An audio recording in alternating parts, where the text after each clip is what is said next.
Welcome, everyone. My name is Dr. Laura Cohen. I'm the Executive Director of the Harriet and Kenneth Kupferberg Holocaust Center at Queensborough Community College at the City University of New York in Bayside, Queens. Our mission is to use the lessons of the Holocaust to educate people about the ramifications of prejudice, racism, and stereotyping.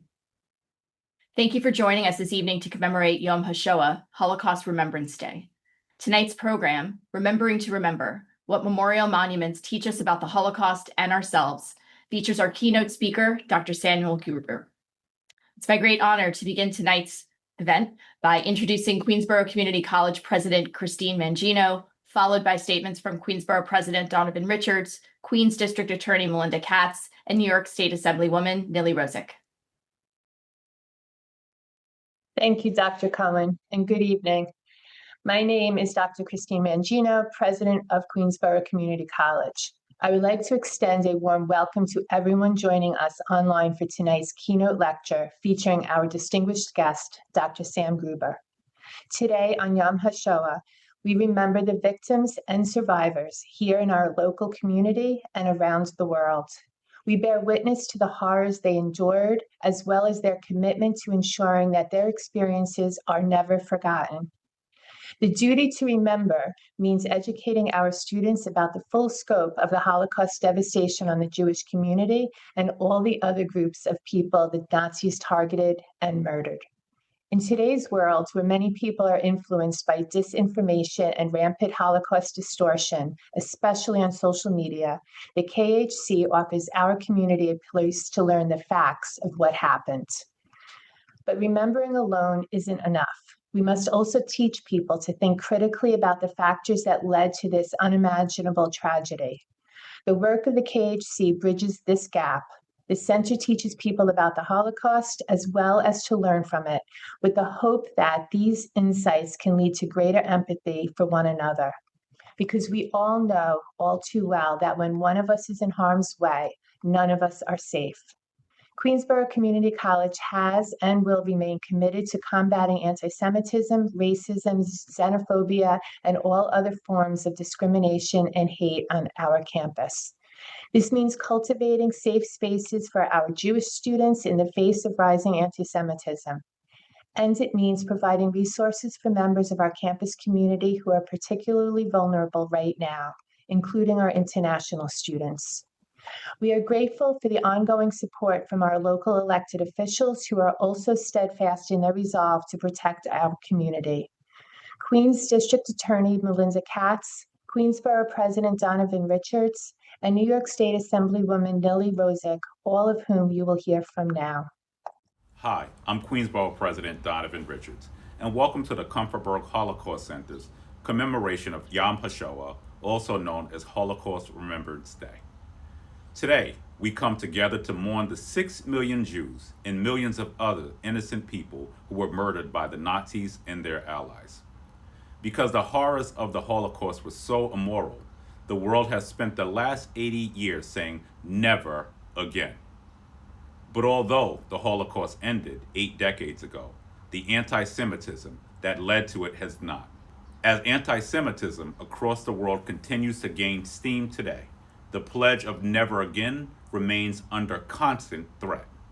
That's why it is important to invest in education around the evils of the Holocaust. Because we know education is the ultimate equalizer. Beyond the classroom, we must invest in public memorials that pay tribute to the lives lost, but pushes forward that pledge to never forget.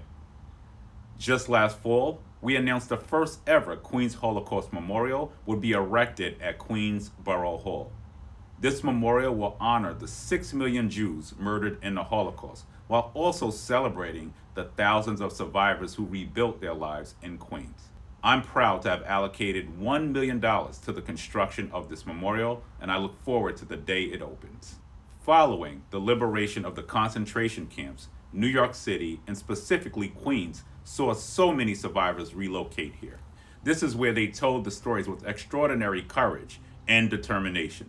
They raised families, established businesses, enriched our cultural institutions, and helped make New York a global center of Jewish life. Their contributions have shaped the character of our city and strengthened our communities. Those are the voices we will amplify through this memorial at Queensborough Hall. Their resilience and their unbreakable will is what this memorial will speak of. In their stories, along with those who died, are the ones we will tell today at the Commemoration Holocaust Center. I thank the Commemoration Holocaust Center for convening tonight's event and for calling attention to our pledge of never again. I'm proud Queens is home to such a worldwide leader in the study of the Holocaust and its legacy. And I hope tonight's event leads to further advances in our understanding of what we can do to ensure the Holocaust remains relevant to us today. Thank you.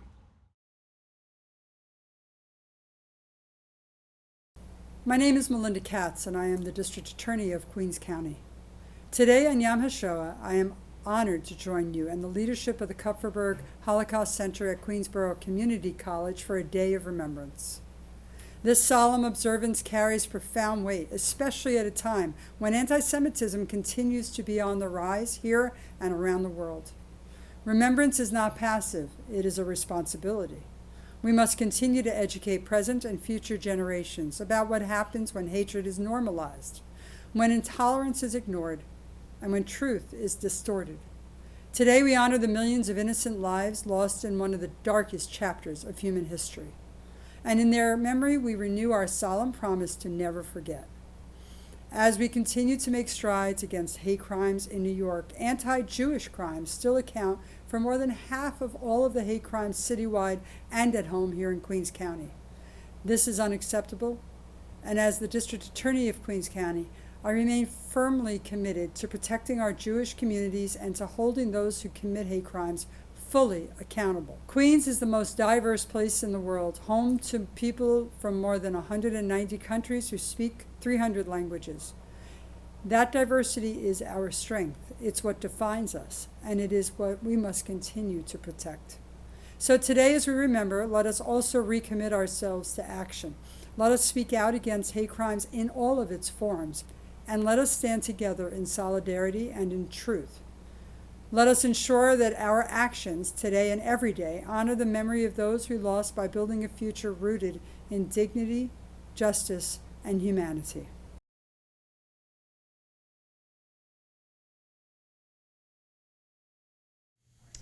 Hi everyone, I'm Assemblywoman Neely Rosick. I would like to thank the Kupferberg Holocaust Center for inviting me to join you for this important Yom HaShoah commemoration. As you can see, I can't be there in person as I'm in Albany tonight. Holocaust Remembrance Day is a time for reflection, mourning, and recommitment. We honor the memory of the 6 million Jews who were murdered during the Holocaust, along with the millions of others targeted by the Nazis. We remember the communities that were destroyed, the lives cut short, and the families like my very own that were lost forever. Remembrance is not only about looking back, it's also about understanding how memory shapes our responsibilities today. As I'm sure you'll hear from tonight's great speaker, Holocaust memorials and monuments play a powerful role in that work. They stand in our cities and public spaces as enduring reminders of the consequences of hate, anti-Semitism, and indifference. They invite us to pause, reflect, and learn. And more importantly, they invite others who have had no experience or education or really understanding of the Holocaust to do the same. As time passes and the number of living survivors grows smaller and smaller, these memorials take on even greater importance. They help us ensure that the stories, lessons, and warnings of the Holocaust are never forgotten and continue to educate future generations. That commitment to education is something I've worked hard on to advance right here in New York.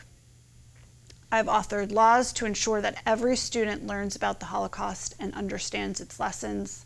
Holocaust education is not just about history. It's about giving young people the tools to recognize hatred, challenge prejudice, and stand up for one another before it's too late. At a time when anti-Semitism and hate continues to rise with seemingly no end in sight, this must be our call to action.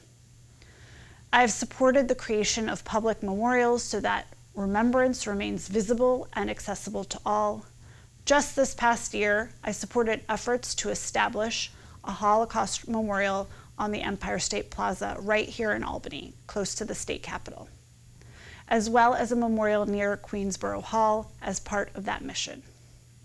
These spaces will serve as places for reflection, education, and community remembrance for generations to come. All of this is possible because all of you and your continued support sustain us. Institutions like the Kupferberg Holocaust Center play a vital role in preserving that history. Through education, scholarship, and public dialogue, this center helps people of all backgrounds understand not only what happened, but why remembering matters. So again, as we observe Yom HaShoah, let us remember those who were lost. Let's honor the survivors who have carried these memories forward and recommit ourselves to building a world where such atrocities can never happen again. Thank you for joining together to preserve memory and to educate future generations. May the memories of those 6 million always be a blessing. Thank you. My sincerest thanks to President Mangino, Queensborough President Richards, Queens District Attorney Katz, and New York State Assemblywoman Rosick, all for their comments. Our event this evening is underwritten by the HaShoah and Edna Eisenberg Holocaust Memorial Fund and is co-sponsored by 12 organizations around the U.S. They include the Center for the Study of Genocide and Human Rights at Rutgers University, the Reeve Center for Human Rights and Conflict Resolution at Christopher Newport University, the Holocaust and Human Rights Education Center in White Plains, the Ray Walpaugh Institute for the Study of the Holocaust, Genocide, and Crimes Against Humanity at Western Washington University, the Holocaust, Genocide, and Interfaith Education Center at Manhattan University, the Sue and Leonard Miller Center for Contemporary Judaic Studies at the University of Miami, the George Feldenkrais Program in Judaic Studies at the University of Miami, the Institute for Genocide and Mass Atrocity Prevention at Binghamton University, the Sam and Francis Freed Holocaust and Genocide Academy at the University of Nebraska at Omaha, the Cohen Institute for Holocaust and Genocide Studies at Keene State College, the Legacy Foundation at Mount Hebron Cemetery, and the Center for Jewish Studies here in nearby Queens College.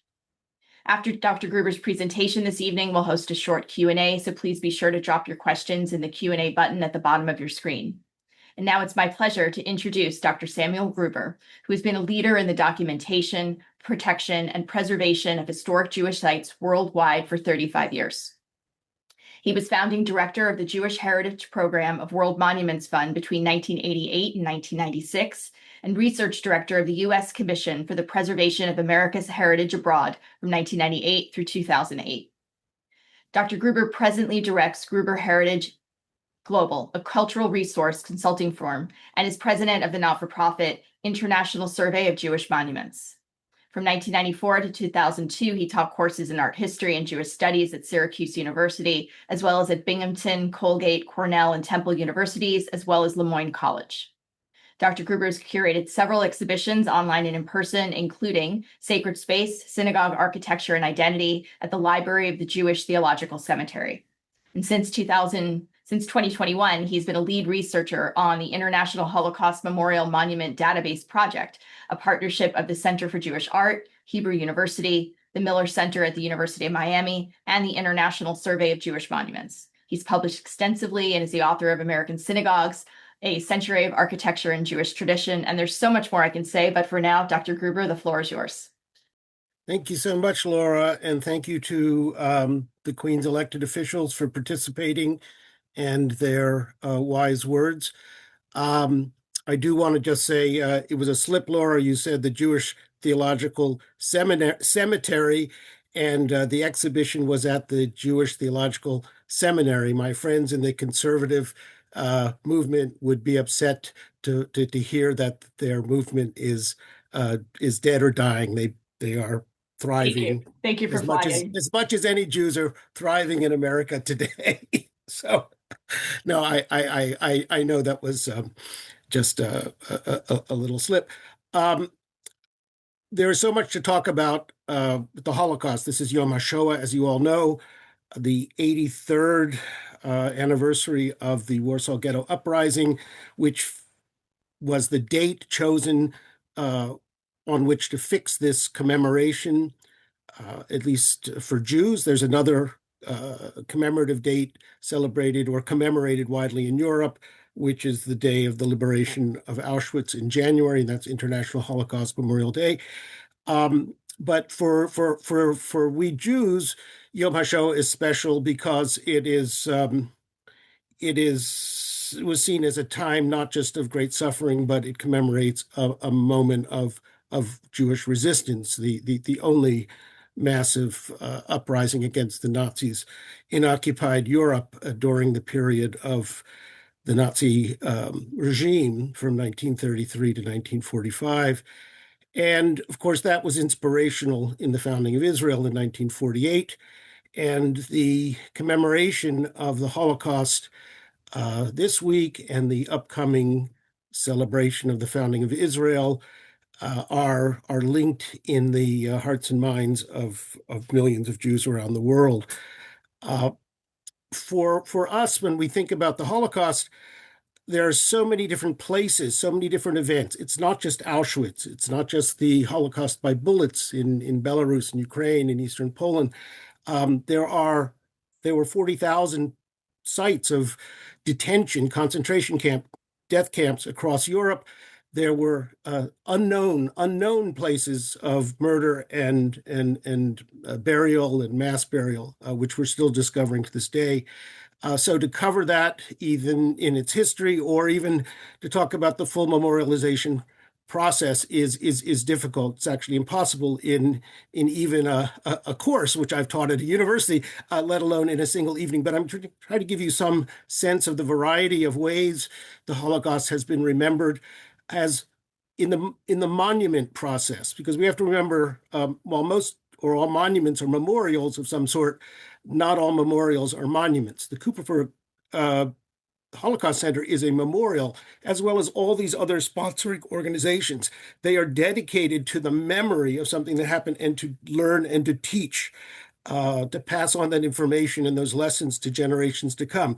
Monuments, as much as I believe in them and study them, are only as good as the people who make them and the people who use them and the people who use them as portals, essentially, or links to experience and information to make them relevant. We all know how many statues and monuments we pass on the street daily, or when we're traveling, we see in our journeys that we pay no attention to.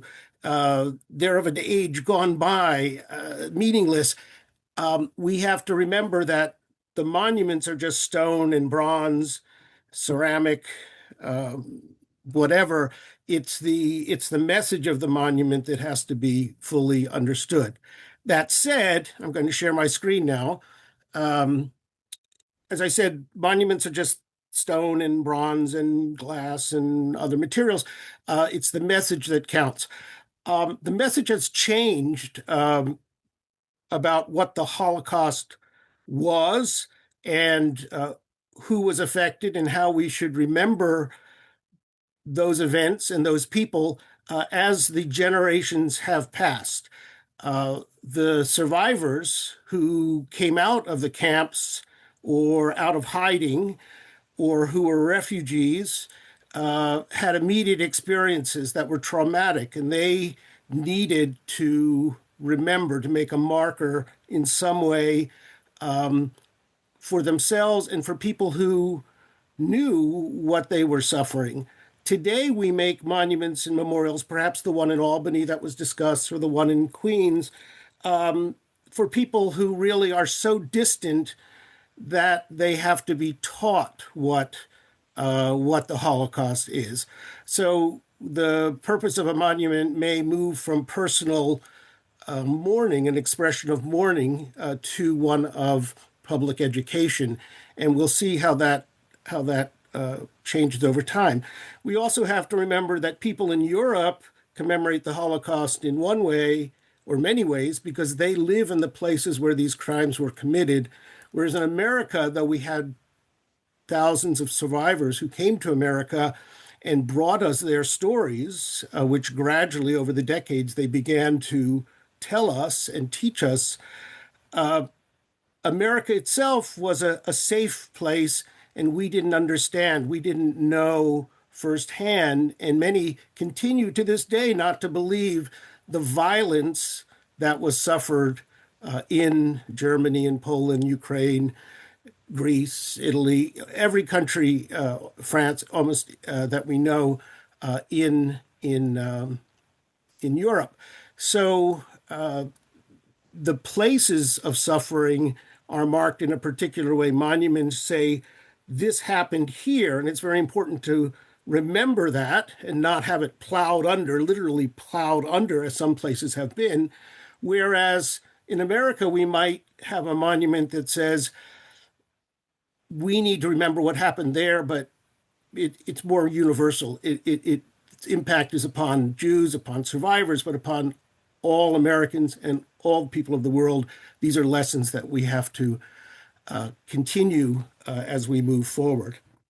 All right, I was going to put my timer on and I didn't, so now I have to do that.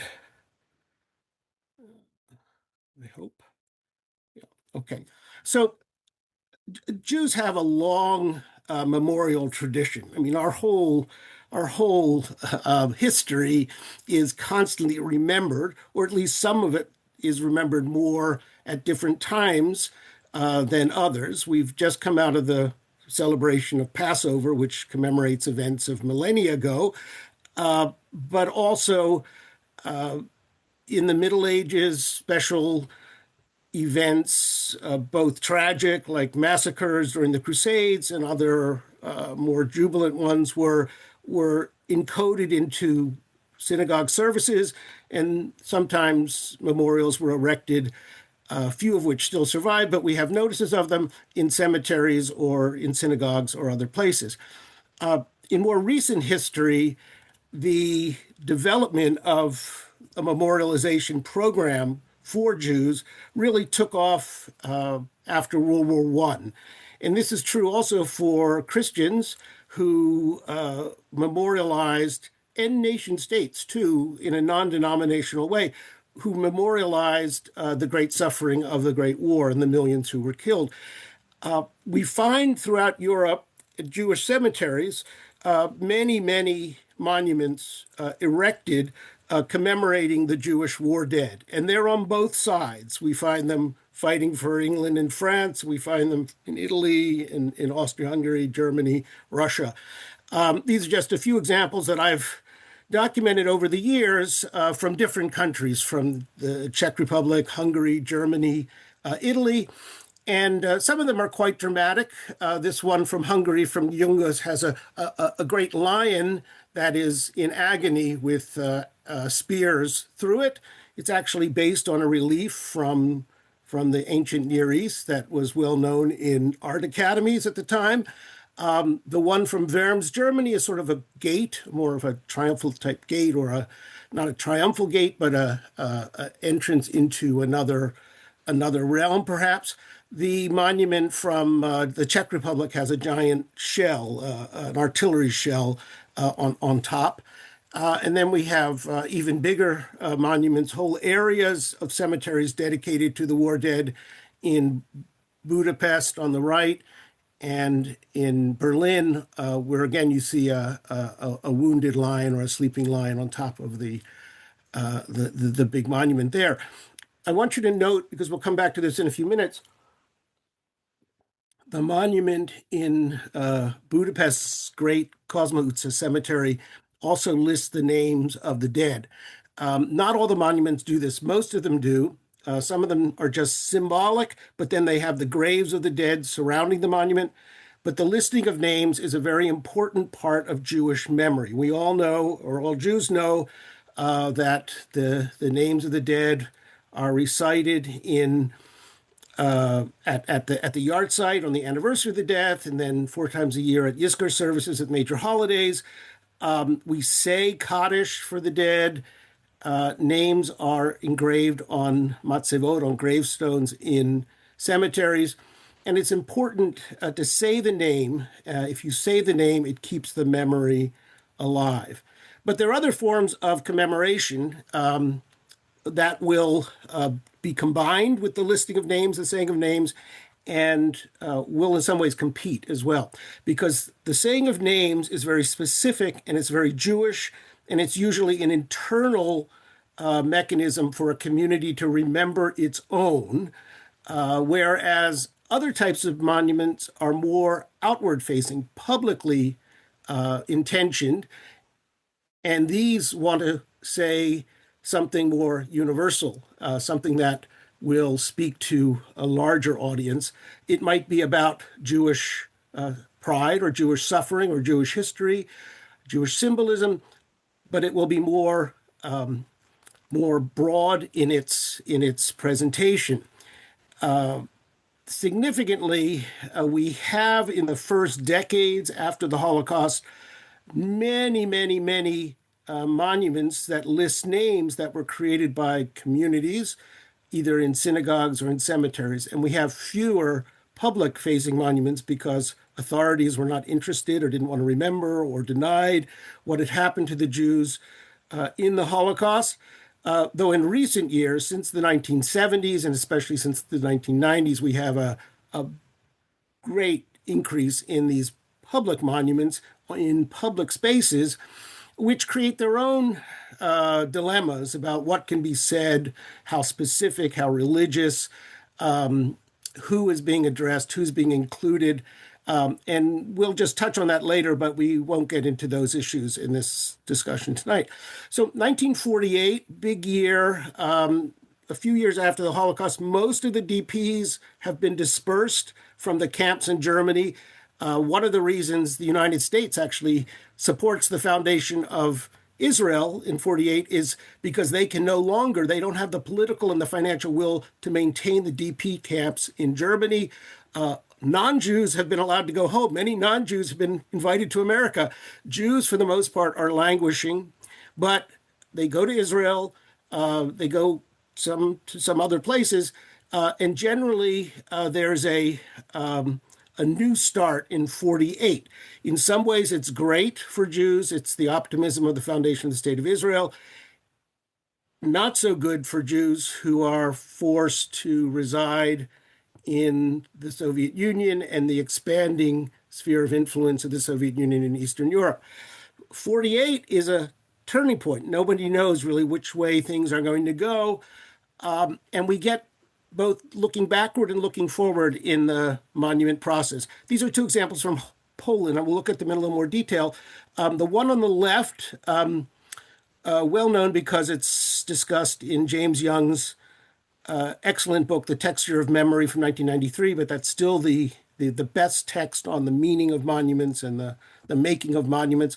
It's a pyramid made of gravestones, matzevot, from the cemetery in Lukov in Poland, which had been destroyed, but these stones had been recovered and this construction created right after the war.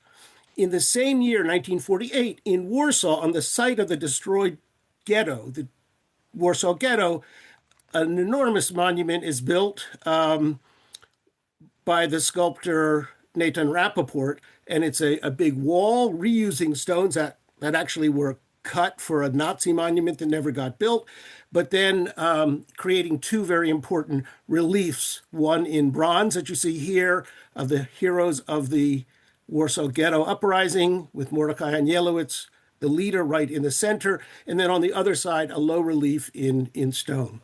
So what did I say about activating monuments? A monument sits there as a marker, and that's very important, maybe as a warning too. Our word monument comes from the Latin monere, which means to warn. It's not to remember, it's to warn. But whereas memorial comes from, as it sounds, memory, to remember. And it sat there, really hardly known, hardly seen for generations. But you can see now it is visited. This is a scene from 2018, I think, of of Israeli students who visit the site. There are many tours. Many of you know in America, the March of the Living, but there are also many groups that come from Israel and other countries. And Lukov is now a site that is visited. It's not too far from Warsaw. And you can see all of the survivors. Essentially, these are children, grandchildren, great-grandchildren. These are the generations who continue Judaism and Jewish identity, despite the disruption of the past, which is the destruction of the cemetery, and the massacre of the people who lived in this town who aren't buried here because there was no way that their bodies survived and there was no cemetery for them.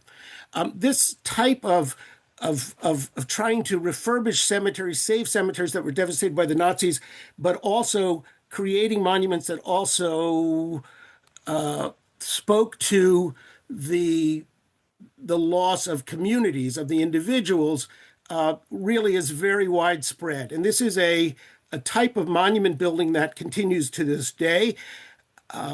As we recover thousands and thousands of Jewish gravestones, which were either taken by the Nazis or taken by the Russians or others, the Soviets or others, to use in building projects, road building, bridge building, water and river embankment projects. As these are recovered today, they're being sent back to the cemeteries from which they were taken, and we no longer can associate the stone with the actual place of burial of the individual who's named.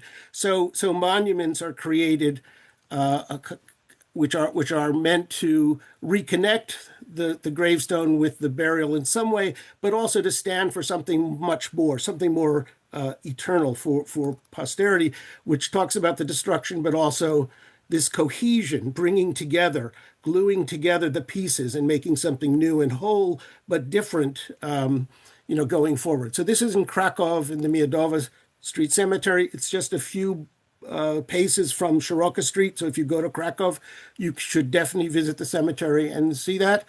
This is a project that I was involved in many years ago with the U.S. Commission for the Preservation of America's Heritage Abroad. This is a monument in Wyszków, Poland. This is the town that Mordechai Anielewicz came from. So it has special connection to the Warsaw Ghetto uprising. And again, here, all of these stones had been used in the building of a barn. And then the barn was taken apart, the stones were discovered, and they were brought to the cemetery, and this monument was created. This is another one done about the same time in Shirok, which is an associated community, and it gives some history, also who the donors are. What we find in a lot of these monuments as we move forward through the decades is more information is given about the history or their associated markers giving historical information about the cemetery, about the destroyed community, and about the people who have renewed the cemetery. Not always, and there's still thousands of cemeteries that don't have these kinds of markers, but increasingly some kind of historical acknowledgement of the suffering of the site, but also of its past before it was broken, is made available. So it's commemoration, memorialization, monument building, but that's also part of education. This is a good example of that. This is a project I was also involved in with the U.S. Commission for the Preservation of America's Heritage Abroad. This is the Zupis Cemetery in Vilnius. There were about 70,000 graves here. This was not destroyed by the Nazis. It was destroyed during the Soviet period, and all the stones were taken out and used for building materials, and they're scattered throughout the city. And gradually they're being found, and many are brought back. And of some that were brought back, this monument was created. And then there's a text in 4 languages which gives this history. It doesn't just commemorate what happened in the past to the people. It actually talks about the destruction of the cemetery too, but it all puts it into this historical narrative that conveys information. And one of the most recent examples of this is in Gorlice, Poland, and this was completed in 2021, just outside the cemetery. And it, again, does the same thing. It becomes a lapidarium, a museum of stones, but it's created in an architectural framework that is symbolic, as you can see from this shot above. It's a Magen David, a Star of David, that brings together all of these fragments. And this was paid for by a partnership of a New York-based foundation, which continues the old Landsmannschaft type foundation and the survivor foundations, and it's a partnership with the local government.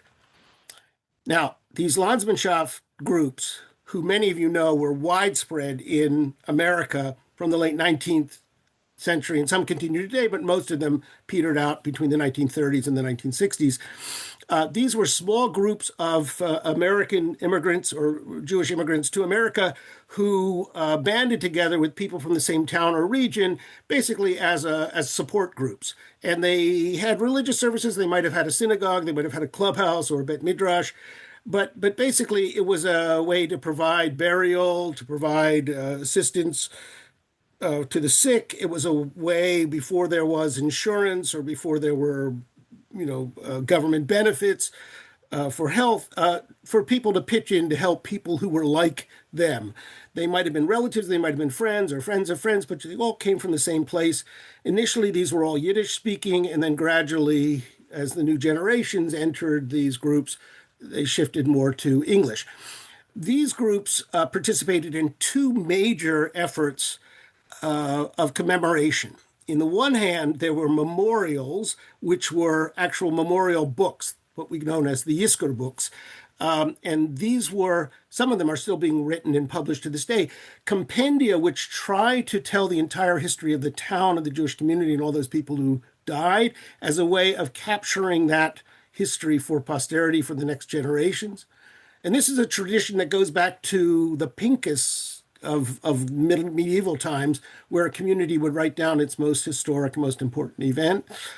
But they also, many of these communities also spent the money in their little burial plot that they own. And there are thousands of these burial plots. Mount Hebron Cemetery in Queens, for instance, has, I think it's something like 1,800 different little sections. I may be wrong about that, but it's an enormous number owned by different burial societies. The cemetery itself essentially is portioned off into all these little plots, and then each one of these organizations could provide or sell the plot at a reasonable price to their members.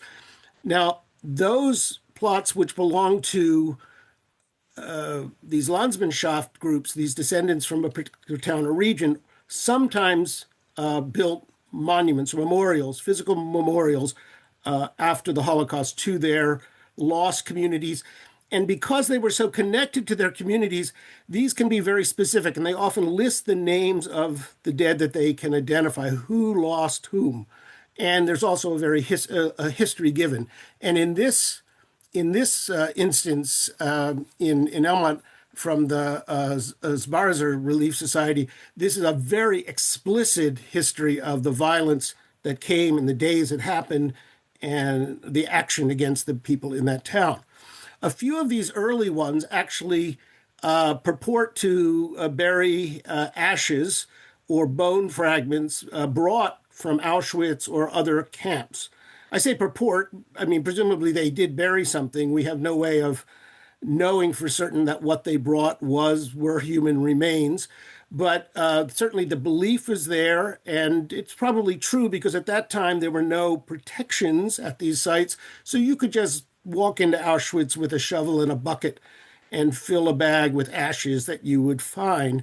And these are buried in many of these places. This grave contains ashes and bones from martyrs taken from the cemeteries at Auschwitz. So it's very explicit, Hebrew, Yiddish, and here names listed.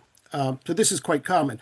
There is a very good book that was written in the early 1990s by a rabbi who went, because he celebrated funerals at so many different of these Metro New York area cemeteries, that he was able to begin to document a lot of these monuments. And that's still our guidebook for finding these, but we are beginning to do new investigations and visits to add to the database.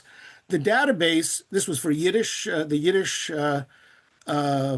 European Yiddish theatrical profession, memorializing them. This is in Mount Hebron Cemetery in Queens. And these are just 2 pages from Rabbi Popluck's book called Carved in Granite. And he has about 180 examples, I think, in that book from Long Island, New Jersey, from the 5 boroughs. I mentioned the database. Laura mentioned it as well. We now have over 3,000 Holocaust memorial monuments listed in that, photographed. Most of them are described, but we're still adding more information. But this is just scratching the surface. Nobody knows how many Holocaust memorial monuments. We're talking about physical, immovable monuments. There are in the world, but there could be 10,000. We still haven't, we've added relatively little from Germany, and we're still doing just scratching the surface in Poland, where there's been a lot of memorialization in the last 30 years. We're very good on the peripheral countries, which are more manageable: Italy, Greece, France. Have a lot from Belarus and Ukraine because we're working with good teams there. But this is an ongoing process. But I encourage you to investigate, and Laura has the link, because we're adding new memorials every day. And on the database, we give lots of photographs, but we also give the history. We also, something that's never been done before, we transcribe all the inscriptions in every language that's given. This is from near Binghamton, New York. It's in English with a little bit of Hebrew, but sometimes you'll get monuments in 3, 4, 5, 6 languages, and we transcribe the original language and we translate all of them. And remarkably, sometimes the translations don't line up because the message for different people in different language about the Holocaust, about who was killed, who died, who did the violence, who were the perpetrators, it's subtly different. So in Hebrew, things are quite explicit, and there's often some biblical cursing of the perpetrators. In other languages, there's a softening of the violence and certainly the bitterness of the language. This is a remarkable monument, one of the first that I documented. I was teaching down in Binghamton for a little while. It's in a cemetery outside of Binghamton, and it was made in the 1950s. It's actually one of the first, not the first, but one of the first memorial monuments in America. These were German refugees who were living in Binghamton. And when everyone else from the Jewish community would go out to the cemeteries on the holidays to visit the graves of their loved ones, these people had no place to go. So they created this matzeva, this tombstone, and they wrote the names of all their loved ones who they'd lost, or the names of the graves they could never visit because they'd been destroyed, and they were buried here. So the names became the bodies, and then the people could go here on, and for Yisker and say Kaddish at this grave. There are many, many memorials in cemeteries, and some of them are quite interesting. This is one I documented just last year in Rome, a fairly early one, 1952, in the big Verano Cemetery in Rome. And it's very simple, but it's designed by a Jewish architect, a Roman Jewish architect, who was quite prominent in the city before the war, active during the fascist period, because many Jews belonged to the fascist party, or they had full freedom. But in 1936 and in 1938, especially when they enacted the racial laws in Italy, that all changed, because in order to appease Hitler, Mussolini bought in entirely to the anti-Jewish rhetoric and legal oppression. And Jews were stripped of their positions, and architects couldn't work. So Angelo di Castro actually revived his career after the war and did many notable buildings. Some of you may know the very modernist synagogue in Livorno, Italy. But this is a pretty unknown work of his, little monument in the cemetery there. And it's, like all of these monuments, quite explicit. Here it's in Hebrew and in Italian, and it's about to the 2,401 Jews who were victims of Nazi deportations from 43, 44. And so this is quite normal. And but this is aimed at only at the Jewish community because non-Jews would never come to the cemetery. So it would be another generation before this kind of information would be put out in some public place. So we could go all over Europe and find memorials like this. This is one from Bosnia, one from Belarus, one from Ukraine, and this is from the 50s. This is from the 90s. This is from the 2000s. There are more and more of these being built all the time. And since the opening of Eastern Europe in 1990, so many descendants and genealogists and others have been visiting cemeteries, and they begin to work with local Jewish communities. Usually there are no Jewish communities in these towns that have been abandoned where the Jews were killed or they moved on. But the Jewish communities in the bigger cities, they begin to create some kind of memorialization program. Now, those are the cemetery monuments. Now let's look at these public monuments. This is also 1948. This is the great monument to the Warsaw Ghetto Uprising by Natan Rappaport. Much has been written about it. It's probably the best known, or one of the 4 or 5 best known Holocaust memorials in the world. One of the earliest and one of the most influential, both because of its form, its position, its sculpture, its imagery, and also the way it's been used over the years. It became the place of pilgrimage because everything else in the ghetto was destroyed. And under communism, beginning in 1948, pretty much everything Jewish was shut down. And then under communism, so many other Polish things were shut down. Memory of Free Poland was suppressed under communism, and memory of the Warsaw Uprising, not the Warsaw Ghetto Uprising, but the Warsaw Uprising that took place the next year when Russian troops watched from across the river as Poles fought against the Nazis unsuccessfully. 70,000 people died, I think. Violent destruction. And obviously, the Russians didn't mind, and they suppressed the memory of that, but it was very dear to the Poles.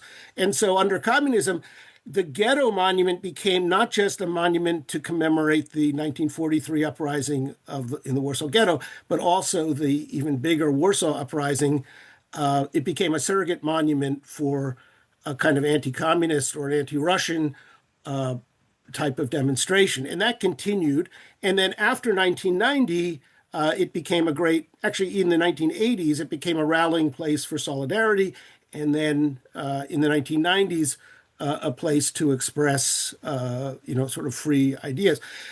Now there's a big museum that's just been built 10 years ago across the way, where it used to just be a big field. And that tells the whole history of the Jews in Poland over 1,000 years. The Polin Museum, really a remarkable place. But here I show you these images. I was there for what was supposed to be the 70th. This was 2013. Yeah, the 70th anniversary. It was the 70th anniversary. It was supposed to be the opening of the museum, but it wasn't. But this is where the monument really comes to life.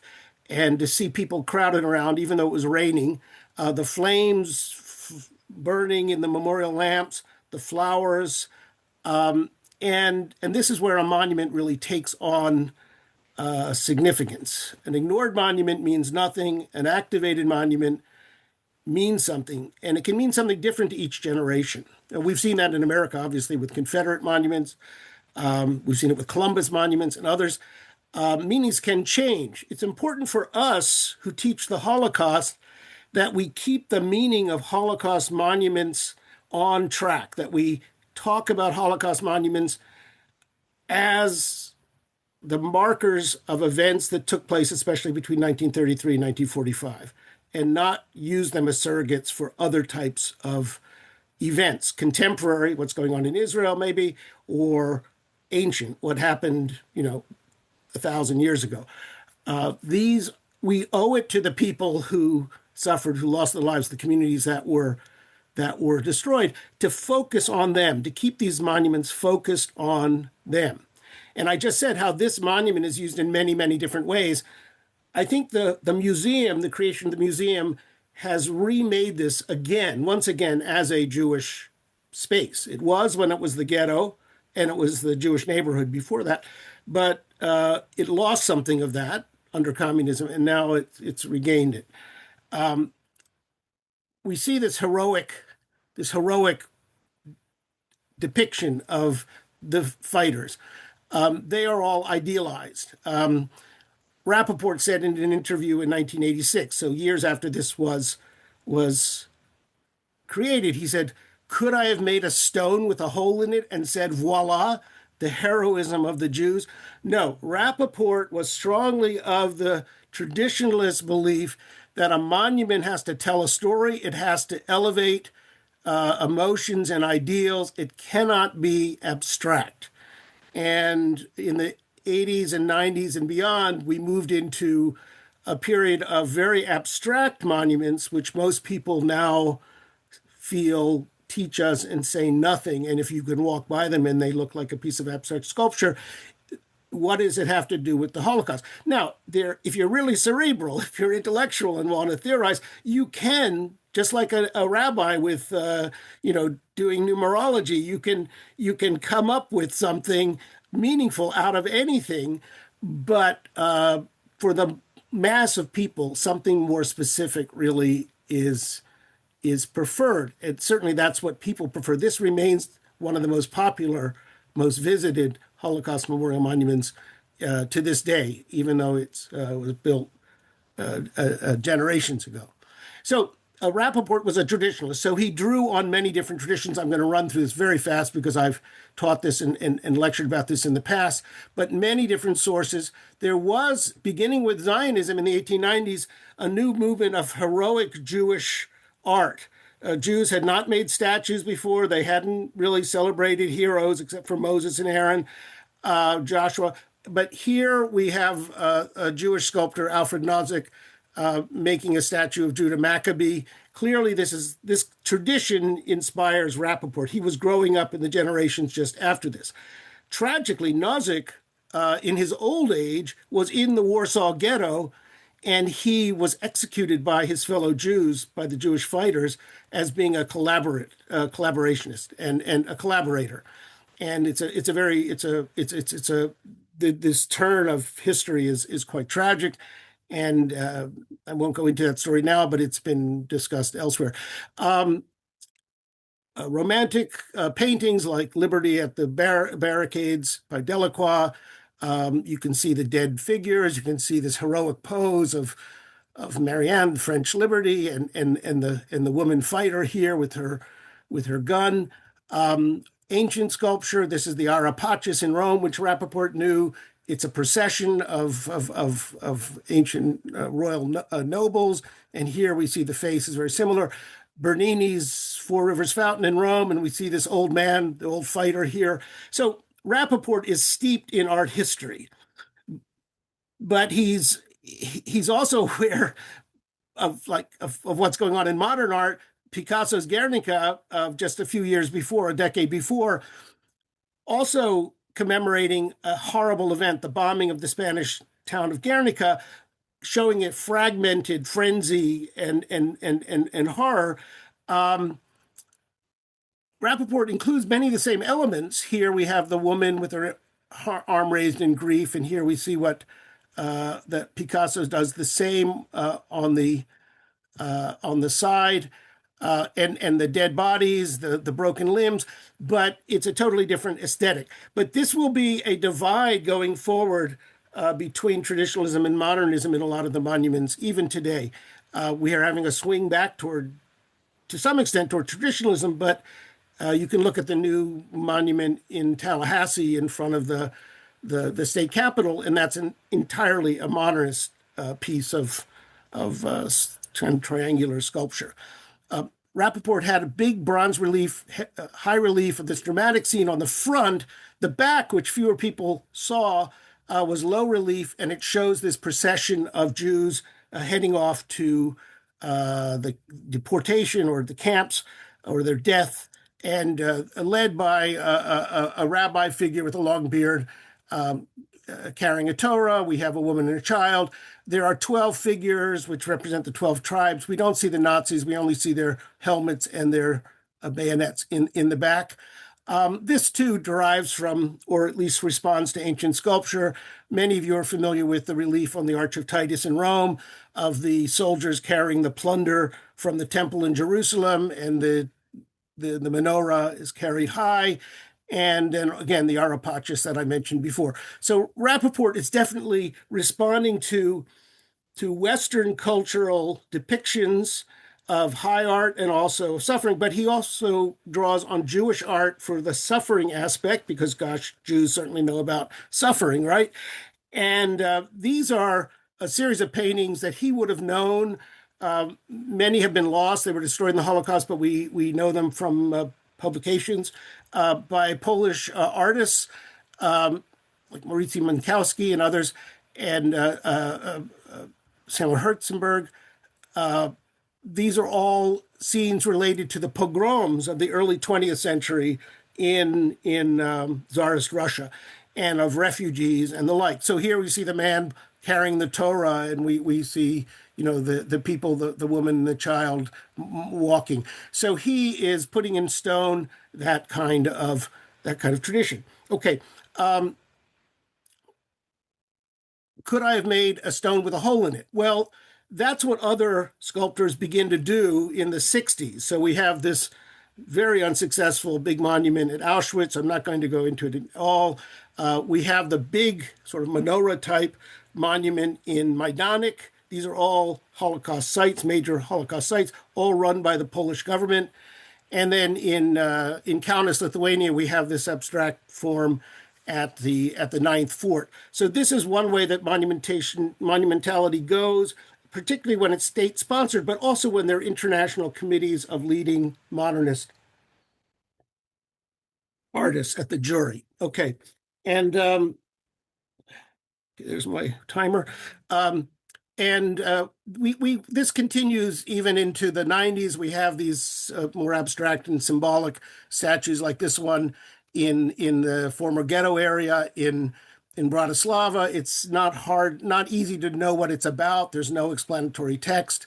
And then we do have the monument with the hole in it, though there is a lot of explanatory text here at the State House in Columbus, Ohio. This one done by Daniel Liebskin not too long ago, in 2014. This is another one of a series of monuments just finished about 10 years ago in Šeduva, Lithuania, where all the mass grave sites have been marked with monuments like this. And there is now a remarkable new museum that's open there as well. I just want to show you a few other examples that you may not be familiar with. And this is one that I've learned about since doing this project. It's from Újpest which is just outside of Budapest. It's really part of the city today, but it was in the 40s, it was a different district. So when the Nazis deported Jews to Auschwitz from Hungary, they took them from all of the rural regions, and this was considered rural because it was outside of Budapest, whereas most of the Jews from Budapest survived. All the other Jews in Hungary, for the most part, were rounded up and sent to their deaths.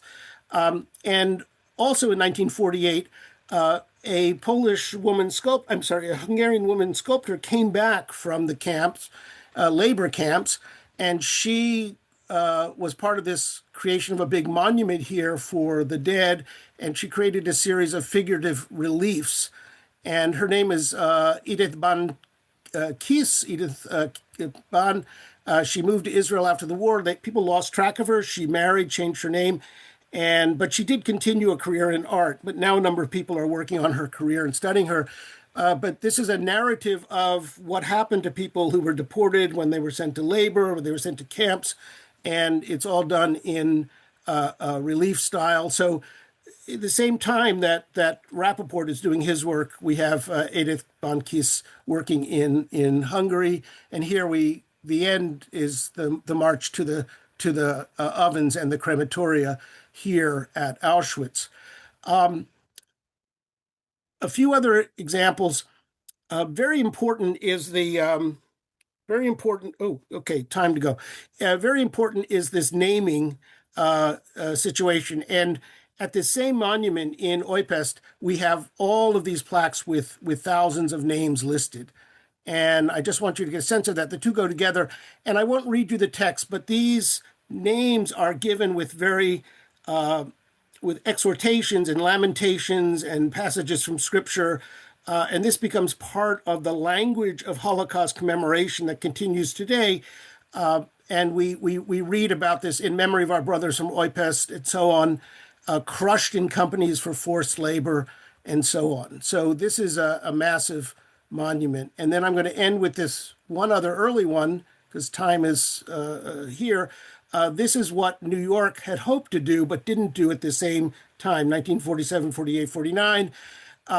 There was supposed to be a big monument in Riverside Park in New York. 50,000 people showed up, actually contributed money, many of them, to the Creation Memorial. There were competitions. Many leading artists and architects over the years put together proposals, and none of them were ever built. So leading architects and designers like Eric Mendelsohn, Ivan Mestrovich, William Zorach, nothing came of it. Decades later, only almost 50 years later, the iteration of this monument finally became something in the Museum of Jewish Heritage Memorial to the Holocaust at Battery Park City. Public funds were used, and there the only explicit memorial is this garden of stones by Andy Goldsworthy outside, which picks up the theme of Jewish memorialization, placing stones on a matzevet, on a grave, to honor the dead when you visit a cemetery. And there are other memorials in New York, and I'll end with this one. This is in Brooklyn, the Holocaust Memorial Park out by Sheepshead Bay, which is one of the most extensive text monuments that I'm aware of anywhere in the world. It has, I think, 160 stones or something. I forget how many. We have the text of all of them on the database. It's kind of an encyclopedia of the Holocaust. Whatever the subject you're interested in, you can find a text here that gives you some information. Needless to say, this was designed and imagined and created before the internet. So today you would just go online. But there's something remarkable about having it physically here. So I'm going to end with this because time is up. I have to give you another talk another time about some of the more contemporary recent ones. But this is the origins of Holocaust commemoration from the 1940s that I think is very important to remember. They're many of the most effective monuments, even now, 80 years later. Sam, this is tremendous. It's for people that know me in our community, they know that I'm obsessed with this. And I remember when I stumbled upon the database, I was just really overwhelmed. And I have a couple of questions, but one has come in that I also wanted to add here, which is in the repertoire of Holocaust monuments. How do you interpret the highly decentralized Stolpersteine or stumbling stones? Yes, I do. If we continue to just a little bit further, I was going to show you a couple concepts which are also very important. Have to save it for another time. One is the idea of the memorial room. And we see that also in Warsaw at the Umschlagplatz Memorial, which has names inscribed. And I have pictures because Shmuel, my name is there. One identifies with these first names. Also, a type of room is the synagogue, the Pinka Synagogue in Prague, which has 80,000 names painted of all the Jews who were deported to Terezin. And it's a very personal connection. It's not an abstraction like these other monuments. It's not symbolic. It is real because we're confronted with the names of these people. And similarly, more recent, and the Vietnam Memorial in Washington does this and actually has influenced a whole new crop of monuments, actually the Wall of Names in the Memorial de la Shoah in Paris, which is the major memorial there. It was created in the 50s, but the memorial, the Wall of Names was only added in 2005. And when I go to these places, I always look at all the other Grubers. I look at all the other Samuels, and I think, well, this could be me. Okay, I'm getting to the Stolperstein. So the Stolperstein is the newest inflection, the newest manifestation of this personalization, getting rid of the abstract numbers, 6 million, 6 million. I never want to hear 6 million again. You want to know who these people were and what was the culture that was destroyed. Stop telling me that Jewish history is the Holocaust. No, Jewish history is the culture, the civilization that was almost destroyed in the Holocaust. And we want to teach that. And then we want to teach it on Jewish terms, not on Nazi terms, right? And the Stolperstein is a way to remind people walking through cities. For those of you who don't know, they're little bronze covered cobblestones that are set in front of the last known addresses of victims of Nazis, not only Jews, but mostly Jews. And on it, it has the name and the date and their fate. Some of them emigrated, most of them were killed, died in Auschwitz, that kind of thing.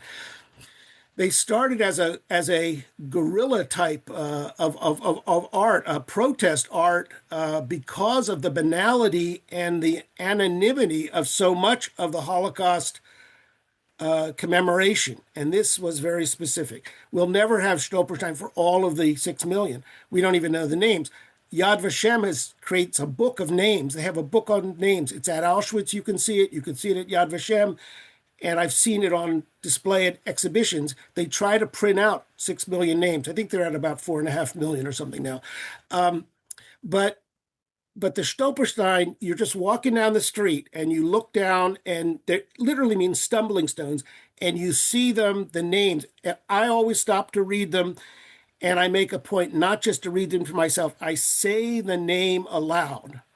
Now, the slide I was going to show you was from Rome that I just took a few months ago when I was in Rome. It's a large collection. It's about 12, because a whole family was wiped out, was taken, deported. Very important, very important. They're now in many different countries. I think we have about 100,000 of them now, but each one has to be set individually, created individually by the artist. And they do research, their web pages, schools get involved, churches get involved. It's one of the best engaging and educational Holocaust remembrance projects in the world, I think, to my mind. Okay, very long answer to your question. No, I mean, it's really helpful to hear that. I remember I started seeing them in Berlin, and the more I travel, I've seen them in Salzburg. I was recently in Venice, and we stumbled upon several. We were in Milan, and there was one. And I think this brings up another question.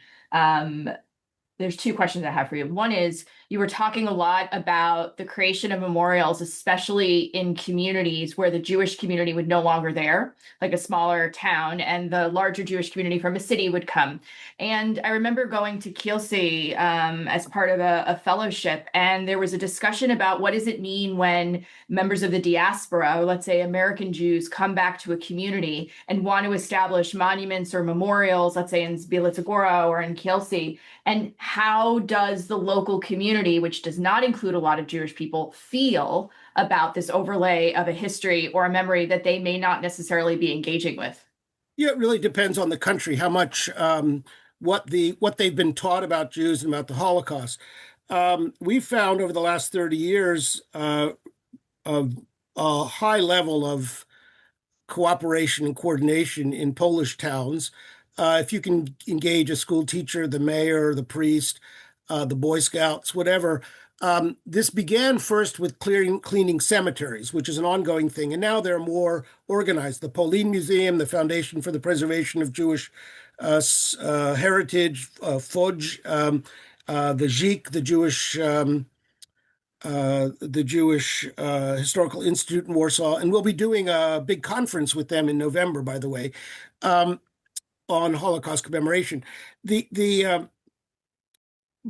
generally, there's been a lot of positive engagement. I find, I mean, it's ironic. I find, Poland is probably the most receptive and I don't want to say philo-Semitic, but at least anti-Semitic of all the countries, in Europe that I work, there's even places where there's strong Jewish communities and there's lots of activity and whatnot. You get strains because of the far right and anti-Israel feeling and other kinds of things. But the Catholic Church and other institutions in Poland have come a long way, and certainly the government and government agencies have been very, very supportive. Lithuania, much slower. Lithuania took us a long, long time, and even now there are still big problems. So lots of people who are doing great things and lots of government people who step forward, but there are also many obstacles. We almost had, when I was working with the commission, the president of Latvia almost lost her position because she supported when we were involving writing a text at the Rumbala memorial site. Explicitly, the one line when we talked about the Nazis and their collaborators and their Latvian collaborators. I mean, the evidence is all there. It's not incontrovertible. But that basically almost created, or I think it did create, some kind of no confidence type vote. But she wrote it out and stayed in office, and that monument is extremely powerful today at Rumbala, and then the one in Birkeniki Forest. Most people don't know about those sites. They know Babi Yar, but over 70,000 Jews from Riga were killed in those just in a short period in those two forest places there. So I've lost the question, but No, I think it's a question of the receptiveness of a local community. Yeah, so it really depends. And if people come in from the outside and don't engage with the community, of course, they may not be in opposition, but they don't care. So they have no proprietary interest. What you want to do, and many people do this, there's a guy, Phil Shapiro, who does this in Lithuania. There are many other people. They spend a lot of time and they engage with the community. They engage with young people. They create educational programs. They do trips. From Israel, they even have exchange trips, sometimes from Israel to the town to Israel. There are many, many different varieties, but engagement and education are the key. Just to plop in the same way, if someone came in your neighborhood and put a monument up there and they didn't talk to you. I was just at a community meeting the other day here in Syracuse, and the city did something, and everyone came to the meeting and said, "Why didn't you talk to us before you did it?" It's the same kind of thing, but different culture, different language, different religion. It's going to be intensified. And then money, people see a lot of money being spent, and we just heard $1 million, which doesn't go so far these days. We know that, but you hear $1 million for a monument, and people say, "Well, we need to fix the bathroom in the school." I mean, what's going on? So there's so many issues, and it's never simple, but it is possible, and we do see a lot of progress. There are so many tragedies about the war in Ukraine, but from a Jewish perspective, one of the great tragedies is after 20 years of working with Ukrainian officials, working with people in towns, there was so much more positive engagement with Jews and Jewish community, Jewish history. There were a lot of memorials going up, but there was beginning to restore old synagogues and different things. And now, even if people want to do that, it's just not going to happen because the resources will never be there. And the suffering of this war will always, which is today, and people they know being killed. I know people who've lost family members and friends. That's always going to be more immediate and more important than thinking of people they didn't even know 80 years ago. I grew up at a time it was the centennial of the Civil War, and it seemed like a long time ago. But now, pretty soon, we're going to be at the centennial. We're getting close to the centennial of, Adolf Hitler coming to power. It seems like ancient history for a lot of people. So I guess just to build on that, and I know you talked about budgetary issues and engaging the local community, and the memory feels and is very far away. What do you see are some of the bigger challenges for Holocaust memorialization as in the monument form in cemeteries going forward? Well, I think the monuments in cemeteries is going to continue at a fairly rapid pace because that has become a little more systematized. There are a lot of organizations that know how to do it. The costs are known. There's a plan, and people are not afraid or scared of it. Um, the public monuments, I think, are always more problematic, and I think they're problematic too because the messages in so many of the public monuments, and this is true not just in Europe, but in America too, are kind of squishy. Nobody, um, and these days in America, you can't put religious symbols. It can't be, it's the Holocaust, but it can't be too Jewish. It's got to be so inclusive. And all of these things need to be remembered and commemorated. But at a certain point, you have to decide, is this the best way to do it? What we're seeing in America, and we see it in a few places in Europe, but often at the encouragement of Americans, like at the little camp in Buchenwald, we find very explicit texts, lots of texts, lots of texts, lots of historic photos. And now, because technology allows that kind of simple printing off of computers and new kinds of signage, you can have almost, if not encyclopedic, essentially a little exhibition about what happened. So it's not just a monument that says never forget. And people say, forget what? I never knew what happened in the first place. So I was going to show you some pictures from Kluga in Estonia. Probably most of my people out here, they've never heard of Kluga. Kluga was one of the first, actually, the closest to Tallinn, but a whole series of labor camps established by the Nazis. They brought Jews from Lithuania, from Czechoslovakia, from Germany to work in these. Mostly it was the beginning of the fracking industry. They were trying to get oil out of shale. And they had about 20 of these camps all the way out to Far East. And they were concentration labor and they were death camps. People were murdered, people died. And then when the Germans were retreating, they just killed everybody. So about 2,000 people were just killed, and there's a mass grave in Kluga. And Kluga was hardly marked for years. There was a mass grave marker. And then the Jewish community, about 20 years ago in Estonia, this woman, Celia Loud, who was the head, she arranged to have a very impressive monument put up there. It was vandalized. Now I see, doing some research, I haven't been there in many years. They've redone the whole area of the camp, and there's this very beautiful landscape design with kind of paths, and in the walls, these curving walls, they have all of this embedded text. It's really seems like a very good exhibition. Couldn't read all the text. I have to go, I guess, but. It has become not just a memorial saying something happened here, remember, this was the site of the camp, but there's a whole educational component now telling. And I'm sure there's an online component as well, which is always very important. Everything now gets a QR code. Everything is linked online. And for the next generation, that's where most of the information is. Though I still believe physically being in a place, now particularly in Europe, physically being in a place where something happened is more powerful than anything you can read. But if you're going to the place, you should also read.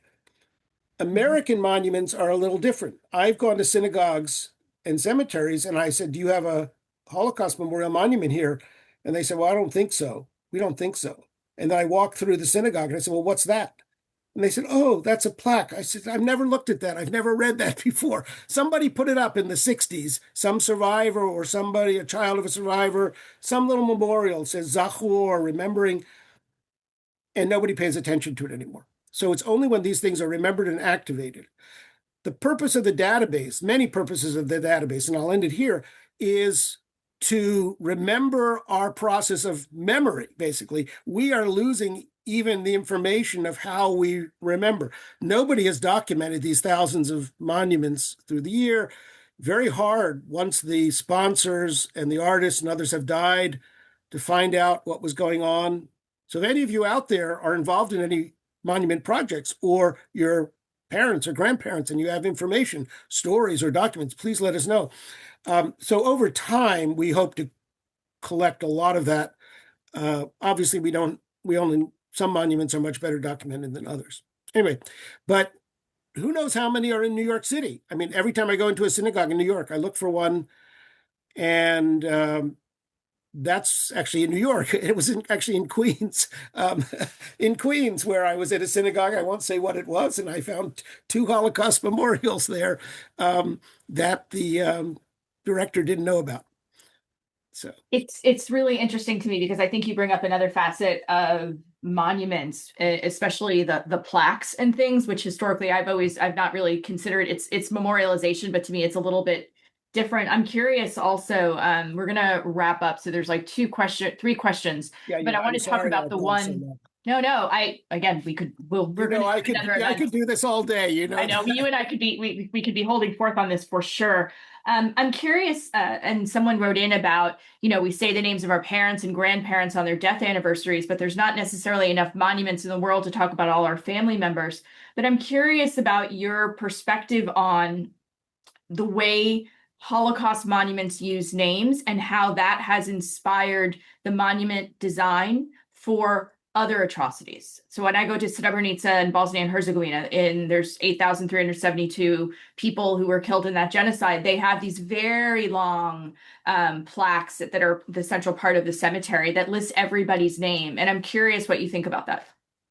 Yeah, I mean, this existed before Jewish monuments because there are war monuments. There are plenty of Civil War monuments you can find around the country with list names. If you go to Italy, every little town has a monument in the center of the square, lists all the people in the town from that who were killed in World War I. But this current crop of monuments, and by the way, at oh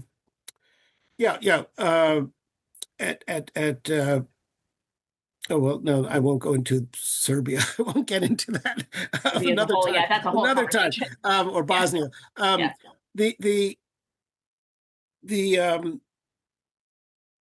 whether it's the lynching monument down in Birmingham, Montgomery, or some of the Irish famine monuments, or various LGBTQ monuments. There are a lot of things. And by the way, we do reference some of these things in the database. They are all taking lessons because they're starting maybe 20 years ago, say first civil rights monuments, maybe 30 years ago, but not before the 90s, really. And Holocaust monuments have been made since 1948, at least 1947. So there's a lot to look back on. And generally, monuments in the past, historically, only celebrated victories, and it was the victors who wrote the history. So Holocaust monuments are the first time that the victims are writing the history. The victims are making memorials and monuments, and that's a total change in history. I suppose the Christian church did some of this when they, talked about martyrs, saints and martyrs and that kind of thing. But for the most part, what happened to the Holocaust is quite new. But now it's happening everywhere. And lots of things are not about the Holocaust anymore, but they're about genocide. And once we switch from Holocaust to genocide, then we do want to include Rwanda and Cambodia and Bosnia and all these other places. The Holocaust, I believe, is something very, very specific. It's about the annihilation of Jews between 1933 and 1945 by the Nazi regime and their allies and supporters and collaborators. Very specific. But the reason we say we're calling this Yom HaShoah is because the name Holocaust which originally came from something else anyway, but it's been appropriated for a much broader type of commemoration, which is okay, I suppose. But to keep it specifically Jewish, nobody else, only Jews use Yom HaShoah. Only Jews refer to the Shoah. Nobody else does.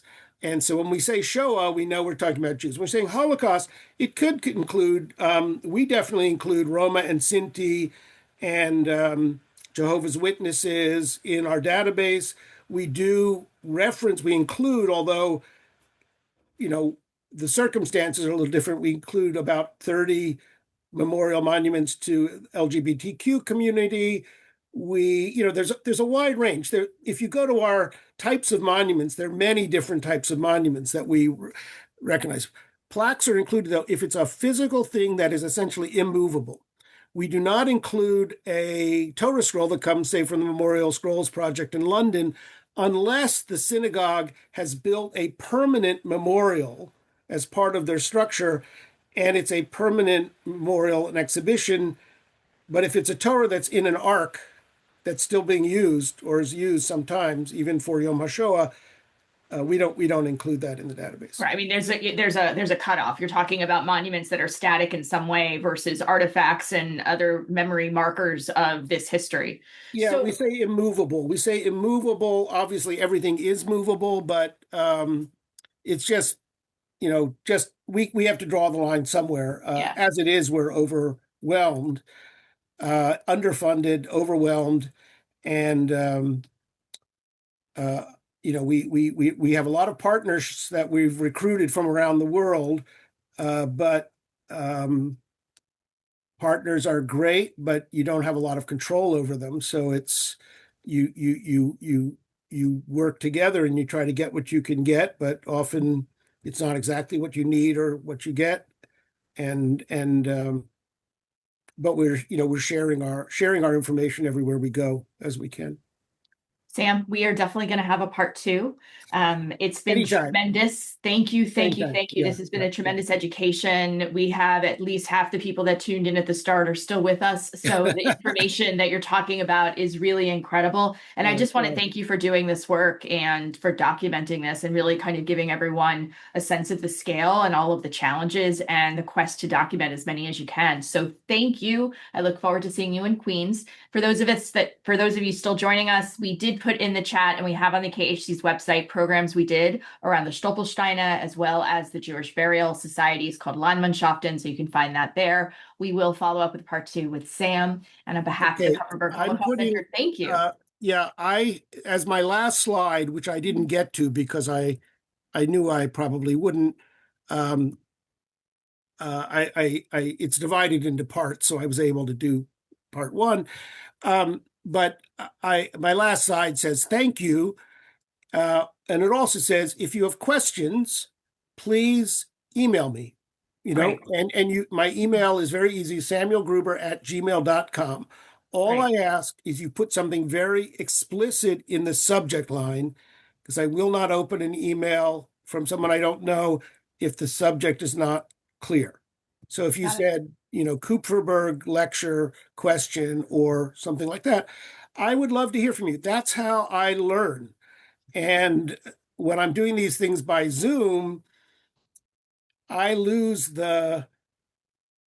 really the best part, which is going to visit new places and meet new people and hear new stories. They might be old to them, but they're new to me. I hear you. So Laura, keep up the good work. Thanks. At the Kupferberg Center. Thank you to your administration and your donors that allow you to do this work. It's very important. And I especially appreciate your collaborative approach. And I think, nobody has all the resources, so we have to have these very broad networks to get things done. Absolutely. So Yeah. stay safe, be well. Thank you so You much. too. And on behalf of the Kupferberg Holocaust Center, thanks to everyone who joined us, and we'll see you soon. Bye. Thank you. Thank you.